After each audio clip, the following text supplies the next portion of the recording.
Your father has a hard time controlling his anger, my mother would say as she held ice to her bloody lip for the 7th time that month.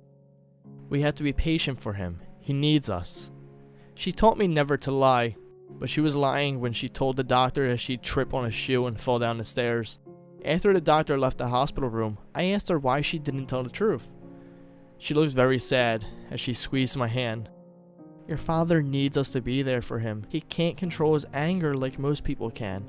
So I lied, which is a little bad thing, so that he didn't get in trouble, which would be a big bad thing.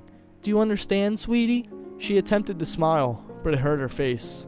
Instead, she began to cry. It was soft at first. She tried to stop it, but it was like trying to stop the rain from falling. She was eventually overtaken by great, shaking sobs. They made her whole body heave, which shook the bed. The metal rails rattled as she trembled, and little flecks of blood rained helplessly down on the perfect starched white sheets. I had no idea what to do, because I would always reach for Mom when things in the world scared me. I couldn't say anything. I couldn't do anything. So I planted myself like a statue, unable to give Mom the hug she needed, and watched her cry. My thoughts were too broken to process any of what I was witnessing, so all I could do was stare, as my mind crumbled and my mother bled, and think of how wrong it was for the blood to spatter the crisp, clean sheets. So here's the thing.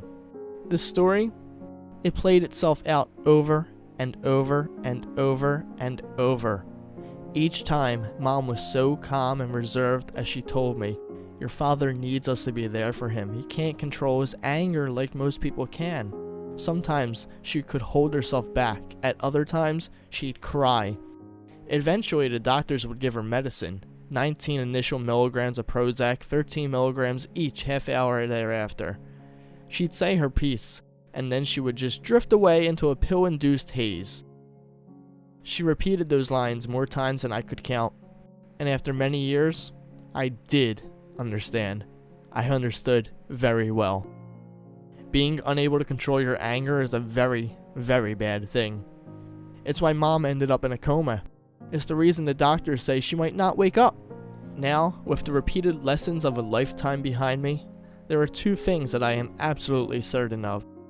The first is that Dad will never be unable to control his anger again. I reflect on this as I finish placing the dirt over a person-sized hole in the ground.